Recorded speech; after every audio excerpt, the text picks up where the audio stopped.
ಹಬ್ಬಕ್ಕೆ ಎರಡು ಬೇರೆ ಬೇರೆ ರೀತಿ ಕೋಡ್ಬಳೆ ರೆಸಿಪಿನ ಇವತ್ತಿನ ದಿನ ನೋಡೋಣ ಬನ್ನಿ. ಒಂದು ಮೈಸೂರು ಸ್ಟೈಲು, ಇನ್ನೊಂದು ಮಲೆನಾಡು ಸ್ಟೈಲು. ನಮಸ್ತೆ, ನಾನು ನಿಮ್ಮ ಲತಾ.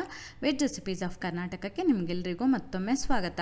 ಮೊದಲನೇದು, ಈಗ ಬೆಂಗಳೂರು, ಮೈಸೂರು, ಹಾಸನ ಆ ಕಡೆ ಎಲ್ಲ ಮಾಡ್ತಾರೆ ಆ ಥರದ ಕೋಡ್ಬಳೆ ರೆಸಿಪಿ.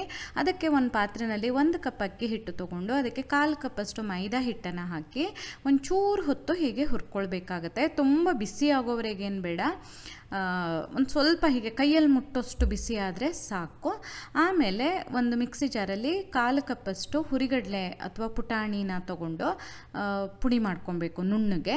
ಆಮೇಲೆ ಅದಕ್ಕೆ ಒಂದು 1/4 ಕಪ್ಪಷ್ಟು ಒಣ ಕೊಬ್ಬರಿ, 1 ಚಮಚದಷ್ಟು ಉಪ್ಪು, 1 ಚಮಚದಷ್ಟು ಅಚ್ಚ ಖಾರದ ಪುಡಿ, ಚಿಟಿಕೆ ಇಂಗು, ಒಂದು ಸ್ವಲ್ಪ ಕರಿಬೇವು, ಇವಿಷ್ಟನ್ನು ಹಾಕಿ ಮತ್ತು ಒಂದು ಸಲ ಈ ರೀತಿ ಪುಡಿ ಮಾಡಿಕೊಂಡು ಅದನ್ನು ನಾವು ಈಗಾಗಲೇ ಬಿಸಿ ಮಾಡಿ ಇಟ್ಕೊಂಡಿದ್ವಲ್ಲ ಆ ಹಿಟ್ಟಿಗೆ ಸೇರಿಸಿ ಒಂದು ಅರ್ಧ ಚಮಚದಷ್ಟು ಅಜ್ವಾಯಿನ್ ಅಥವಾ ಓಂ ಕಾಳನ್ನು ಹಾಕಿ ಚೆನ್ನಾಗಿ ಹೀಗೆ ಕಲಿಸ್ಕೊಳ್ಬೇಕು. ಆಮೇಲೆ ನೋಡಿ, ಒಂದು 2 ಟೇಬಲ್ ಚಮಚದಷ್ಟು ಬಿಸಿ ಬಿಸಿ ಎಣ್ಣೆನ ಹಾಕಬೇಕು. ನೀವು ಎಣ್ಣೆ ಜಾಸ್ತಿ ಹಾಕಿದಷ್ಟು ಕೋಡ್ಬಳೆ ತುಂಬ ಗರಿಗರಿಯಾಗಿ ಬರುತ್ತೆ. ಒಂದು 2ರಿಂದ 3 ಟೇಬಲ್ ಚಮಚ ಹಾಕ್ಕೊಳ್ಬೋದು. ಆಮೇಲೆ ಒಂದು ಸಲ ಸಟ್ಗದಲ್ಲೇ ಮಚ್ಚಿ ಕೈಯಲ್ಲಿ ಈ ರೀತಿ ಚೆನ್ನಾಗಿ ತಿಕ್ಕಿ ಕಲಿಸ್ಬೇಕಾಗತ್ತೆ. ನಾನು ಆಗಲೇ ಹೇಳ್ದಂಗೆ ಇದನ್ನು ಬೆಂಗಳೂರು, ಮೈಸೂರು ಸೈಡೆಲ್ಲ ಮಾಡ್ತಾರೆ. ತುಂಬ ರುಚಿಯಾಗಿ ಬರುತ್ತೆ. ಖಾರ ಮಸಾಲೆ ಜೊತೆಗೆ ಆ ಹುರುಗಡ್ಲೆ ಟೇಸ್ಟ್ ಎಲ್ಲ ಸೇರಿಕೊಂಡು ತಿನ್ನೋದಕ್ಕೆ ತುಂಬ ಚೆನ್ನಾಗಿ ಅನಿಸುತ್ತೆ. ಆಮೇಲೆ ಸ್ವಲ್ಪನೇ ನೀರು ಹಾಕ್ತಾ ಹೀಗೆ ಗಟ್ಟಿಯಾಗಿರೋ ಹಿಟ್ಟನ್ನು ಕಲಿಸ್ಕೊಳ್ಬೇಕು. ಕೋಡ್ಬಳೆ ಮಾಡೋಕ್ಕಾಗುವಷ್ಟು ಮೆತ್ತಗಿದ್ರೆ ಸಾಕು. ಆಮೇಲೆ ಮಾಮೂಲಿ ಕೋಡ್ಬಳೆ ಮಾಡೋದು ನಿಮಗೆಲ್ಲ ಗೊತ್ತೇ ಇದೆ. ಕೃಷ್ಣನಿಗೆ ಕೋಡ್ಬಳೆ ತುಂಬ ಇಷ್ಟ. ಹಾಗಾಗಿ ನೀವು ಯಾವುದಾದ್ರೂ ಒಂದು ರೀತಿ ಕೋಡ್ಬಳೆ ಮಾಡಲೇಬೇಕಲ್ವಾ. ಇವೆರಡು ನನ್ನ ಯೂಟ್ಯೂಬ್ ಚಾನಲಲ್ಲಿ ಆಲ್ರೆಡಿ ಹಾಕಿರುವಂತಹ ವಿಡಿಯೋಗಳು. ಅದನ್ನು ಇವತ್ತಿನ ದಿನ ಎರಡನ್ನೂ ಒಟ್ಟು ಮಾಡಿ ತೋರಿಸ್ತಾ ಇದ್ದೀನಿ. ಹಾಗಾಗಿ ನೀವು ಎರಡೂ ರೆಸಿಪಿನ ನೋಡಿಕೊಂಡು ನಿಮಗೆ ಯಾವುದು ಇಷ್ಟನೋ ಅದನ್ನು ಈ ಸಲ ಹಬ್ಬಕ್ಕೆ ಟ್ರೈ ಮಾಡ್ಬೋದು ಅಂತ. ಮತ್ತು ಇಲ್ಲಿ ನೋಡಿ, ಕೋಡ್ಬಳೆ ಮಾಡಿಕೊಂಡು ಕಾಯಿಸ್ತಾ ಇದ್ದೀನಿ. ಯಾವಾಗಲೂ ಕೋಡ್ಬಳೆ ಕಾಯಿಸುವಾಗ ಎಣ್ಣೆ ಬಿಸಿಯಾಗಿರಬೇಕು. ಆಮೇಲೆ ಒಂದು ಸ್ವಲ್ಪ ಉರಿ ಕಡಿಮೆ ಮಾಡಿಕೊಂಡು ಜಾಸ್ತಿ ಹೊತ್ತು, ಅಂದರೆ ತುಂಬ ಹೊತ್ತು ಫುಲ್ಲು ಗುಳ್ಳೆ ಸ್ವರ ಎಲ್ಲ ನಿಲ್ಲೋವರೆಗೆ, ಗರಿಗರಿ ಆಗೋವರೆಗೆ ಕಾಯಿಸ್ಕೊಳ್ಬೇಕಾಗತ್ತೆ. ಸ್ವಲ್ಪ ದಪ್ಪ ತಳದ ಬಾಣಲೆ ಎಲ್ಲ ಇಟ್ಟು ಕಾಯಿಸಿದ್ರೆ ಗರಿಗರಿಯಾಗಿ ಚೆನ್ನಾಗಿ ಬರುತ್ತೆ. ನೋಡಿ ಎಷ್ಟು ಚೆನ್ನಾಗಿ ಬರ್ತಾ ಇದೆಲ್ಲ, ತುಂಬ ಗರಿಯಾಗಿ ಬರುತ್ತೆ ಈ ರೆಸಿಪಿ. ನೀವು ಇದನ್ನು ಟ್ರೈ ಮಾಡಿ. ಅಥವಾ ಇನ್ನೊಂದು ರೆಸಿಪಿ ತೋರಿಸ್ತಾ ಇದ್ದೀನಿ. ಇದು ಮಲೆನಾಡು ಸ್ಟೈಲು.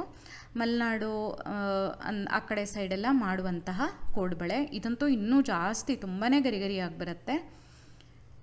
ಬಟ್ಟೆನಲ್ಲಿ ಈ ರೀತಿ 1 ಕಪ್ ಮೈದಾ ಹಿಟ್ಟನ್ನು ಹೀಗೆ ಕಟ್ಟಿ ಆವಿನಲ್ಲಿ ಬೇಯಿಸ್ಕೊಳ್ಬೇಕು. ನೀವು ಇಡ್ಲಿ ಎಲ್ಲ ಬೇಯಿಸ್ತೀರಲ್ಲ ಆ ಪಾತ್ರೆಯಲ್ಲಿ ಬೇಯಿಸಬೇಕು.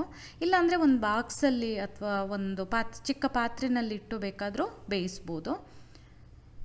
ಅದು ಸ್ವಲ್ಪ ತಣ್ಣಗಾಗಲಿ. ಆ ಟೈಮಲ್ಲಿ ಒಂದು ಮಿಕ್ಸಿ ಜಾರಲ್ಲಿ 1 ಕಪ್ಪಷ್ಟು ತೆಂಗಿನ ತುರಿ, ನಿಮಗೆ ಎಷ್ಟು ಖಾರ ಬೇಕೋ ಅಷ್ಟು ಒಣಮೆಣಸಿನ್ಕಾಯಿ, ಒಂದು ಅರ್ಧ ಚಮಚ ಸಾಸಿವೆನ ಹಾಕಿ ಅಗತ್ಯ ಇರೋಷ್ಟು ನೀರು ಹಾಕಿ ನುಣ್ಣಗಿರೋ ಪೇಸ್ಟನ್ನು ಮಾಡ್ಕೊಳ್ಬೇಕು. ಈ ಕಡೆ ಮೈದಾ ಹಿಟ್ಟು ಸ್ವಲ್ಪ ಬಿಸಿ ಆರಿರುತ್ತಲ್ಲ, ಕಡಿಮೆ ಆಗಿರುತ್ತಲ್ಲ, ಅದನ್ನು ಹೀಗೆ ಪುಡಿ ಮಾಡಿಕೊಂಡು ಸಾರಣಿಸ್ಬೇಕು. ಹಾಗೆ ಜೊತೆಗೆ 1 ಕಪ್ಪಷ್ಟು ಅಕ್ಕಿ ಹಿಟ್ಟನ್ನು ಸಹ ಸಾರಣಿಸ್ಕೊಳ್ಬೇಕು. ಆಮೇಲೆ ರುಚಿಗೆ ತಕ್ಕ ಹಾಗೆ ಉಪ್ಪನ್ನು ಹಾಕಿ 1 ಟೇಬಲ್ ಚಮಚದಷ್ಟು ಬೆಣ್ಣೆ ಹಾಕಬೇಕು. ಇದು ಬೆಣ್ಣೆ ಕೋಡ್ಬಳೆ, ಬೆಣ್ಣೆ ಹಾಕಿ ಮಾಡಬೇಕಾಗತ್ತೆ. ತುಂಬ ಚೆನ್ನಾಗಿ ಬರುತ್ತೆ ಆ್ಯಕ್ಚುಲಿ. ಆಗಲೇ ನಾವು ರುಬ್ಬಿ ಇಟ್ಕೊಂಡಿದ್ವಲ್ಲ ಆ ಮಸಾಲೆನ ಸೇರಿಸ್ಬೇಕು. ಇದಕ್ಕೆ ಹುರುಗಡ್ಲೆ ಆಗಲಿ ಅಥವಾ ಬೇರೆ ಓಮ ಅಂಥದ್ದೆಲ್ಲ ಏನೂ ಹಾಕೋಕ್ಕಿಲ್ಲ. ಇದೊಂದು ಸ್ವಲ್ಪ ಬೇರೆಯೇ ಮಸಾಲೆ ಬರುತ್ತೆ, ಬಟ್ ಇದು ತುಂಬಾ ರುಚಿಯಾಗಿ ಬರುತ್ತೆ.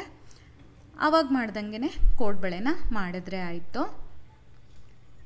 1 ಕಪ್ಪು ಮೈದಾ ಹಿಟ್ಟಿಗೆ 1 ಕಪ್ ಅಕ್ಕಿ ಹಿಟ್ಟು, 1 ಕಪ್ಪು ತೆಂಗಿನ ತುರಿ, 3 ಸಮ ಪ್ರಮಾಣದಲ್ಲಿ ತೊಗೊಂಡ್ರೆ ಆಯಿತು. ಆಮೇಲೆ ಬಿಸಿ ಎಣ್ಣೆಯಲ್ಲಿ ಕೋಡ್ಬಳೆನ ಕಾಯಿಸಬೇಕು. ಆವಾಗಲೇ ಹೇಳ್ದಂಗೆ ಎಣ್ಣೆ ಬಿಸಿಯಾಗಿರಬೇಕು. ಆದರೆ ಆಮೇಲೆ ಒಂದು ಸ್ವಲ್ಪ ಲೋ ಮೀಡಿಯಮ್ ಫ್ಲೇಮ್ ಅಂತ ಹೇಳ್ಬೋದು, ಉರಿನ ಒಂದು ಸ್ವಲ್ಪ ಕಡಿಮೆ ಮಾಡಿಕೊಂಡು ತುಂಬ ಹೊತ್ತು, ಅಂದರೆ ಇವಾಗ ಕೋಡ್ಬಳೆ ಒಳಗಡೆವರೆಗೂ ಚೆನ್ನಾಗಿ ಕಾಯಬೇಕಲ್ವ, ಚೆನ್ನಾಗಿ ಕಾಯಿಸಿ ತೆಗೆದ್ರೆ ಆಯಿತು. ನೋಡಿದ್ರಲ್ಲ ನೀವು, 2 ರೆಸಿಪಿನ ತೋರಿಸ್ದೆ ನಾನು. ಎರಡೂ ತುಂಬ ಚೆನ್ನಾಗಿ ಬರುತ್ತೆ, ಗರಿಗರಿಯಾಗಿ ಬರುತ್ತೆ. ನೀವು ಖಂಡಿತ ಹಬ್ಬಕ್ಕೆ ಇದೆರಡರಲ್ಲಿ ಯಾವುದಾದ್ರು ಒಂದನ್ನು ಟ್ರೈ ಮಾಡಿ. ನಿಮಗೆ ಗರಿ ಗರಿಯಾಗಿ ಬಂತಾ ಅಂತ ತಿಳಿಸಿ. ನಿಮಗೆ ಈ ವಿಡಿಯೋ ಇಷ್ಟ ಆದಲ್ಲಿ ಲೈಕ್ ಮಾಡಿ, ಶೇರ್ ಮಾಡಿ, ಕಮೆಂಟ್ ಮಾಡಿ, ಹಾಗೆ ನಮ್ಮ ಚಾನಲಿಗೆ ಸಬ್ಸ್ಕ್ರೈಬ್ ಮಾಡೋದನ್ನು ಮರಿಬೇಡಿ. ಧನ್ಯವಾದಗಳು.